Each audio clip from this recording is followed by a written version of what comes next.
काय नाही ना विषय. नाही, राजकारणापेक्षाही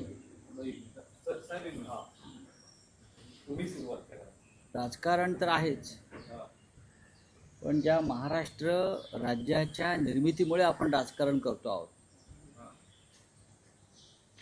त्या संयुक्त महाराष्ट्र दालनाची स्थिती काय आहे आणि कोणामुळे आहे, हे जरा निदान मराठी मीडियानं तरी देवेंद्र फडणवीस, राज्याचे मुख्यमंत्री, राज्याचे 2 उपमुख्यमंत्री,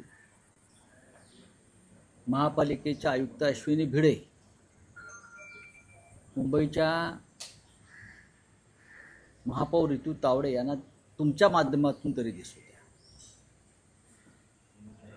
महाराष्ट्र राज्याच्या निर्मितीच्या सुवर्ण महोत्सवानिमित्त शिवतीर्थावर आपण एक संयुक्त महाराष्ट्र दालन निर्माण केलं. संयुक्त महाराष्ट्र लढ्याचा इतिहास, ती संघर्ष गाथा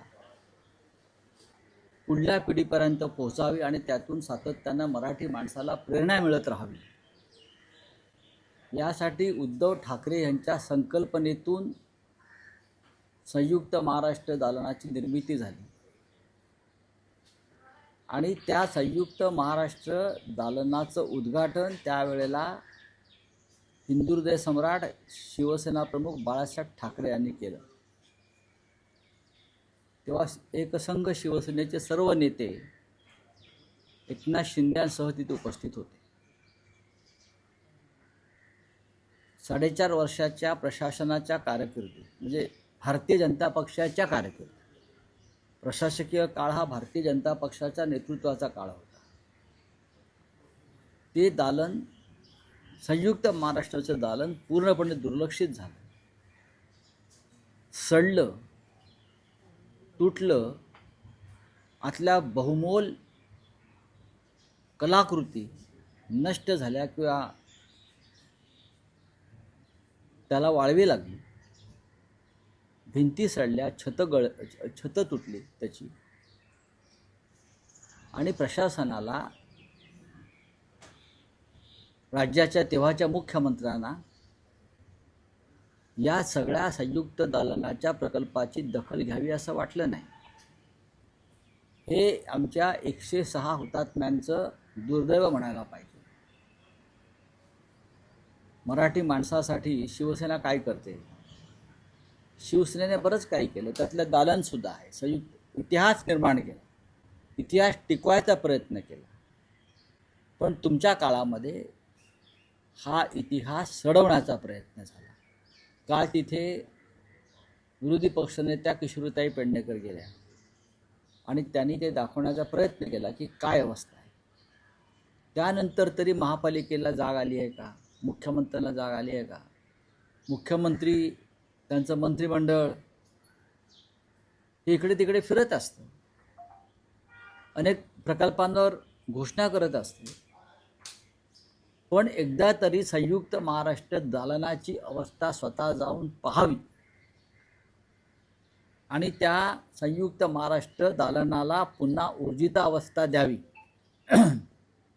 असं आमच्या राज्याच्या मुख्यमंत्र्यांना वाटत नसेल तर त्यांचं महाराष्ट्रप्रेम हे बेगडी आहे. आता महाराष्ट्र दिन येईल 1 मेला, तेव्हा हे सगळे जाऊन एक पुष्पचक्र हुतात्मा चौकात अर्पण करतील आणि कार्यभाग उरकतील. त्यांनी त्या दिवशी संयुक्त महाराष्ट्र दालनात सुद्धा यावं आणि जे शिवसेनेने घडवलं, जे 106 हुतात्म्यांनी निर्माण केलं, त्याची काय अवस्था तुम्ही लोकांनी करून ठेवलेली आहे ते सुद्धा तुम्ही उघड्या डोळ्यांनी पाहावं. एवढीच माझी राज्याच्या मुख्यमंत्र्यांना आणि राज्याच्या दोन्ही उपमुख्यमंत्र्यांना आमची विनंती आहे. राऊतसाहेब, आज एक बातमी अशीच आहे महापालिकेशी संबंधित की नगरसेवकांना आता जवळपास 800 कोटी निधी मंजूर झालेला आहे. तर या 800 कोटी निधीमधला काही भाग हा या संयुक्त महाराष्ट्राच्या दालनाच्या नूतनीकरणासाठी खर्च करण्यात यावा अशी तुम्ही अपेक्षा किंवा मागणी करा? नाही नाही, हा निर्णय महानगरपालिकेनं घ्यायचा आहे. मी माझ्या भावना व्यक्त केल्या त्या दालनासंदर्भात. ही आमची शेवटची पिढी आहे ज्यांना तो लढा, तो संघर्ष, तो इतिहास याच्याविषयी आत्मीयता जाणीव आहे. आणि पुढल्या पिढीनं सुद्धा ते आपल्या हृदयात जतन करून ठेवावं म्हणून ते दालन उभं केलं. महापालिकेला का भीक लागली आहे का? 90,000 कोटीच्या ठेवी शिवसेनेने ठेवल्या होत्या, त्या तुम्ही आता मोडून मोडून खातात. तुम्ही 1,000 कोटीची कंत्राटे पण रद्द केलीत परवा, असं कळलं मला.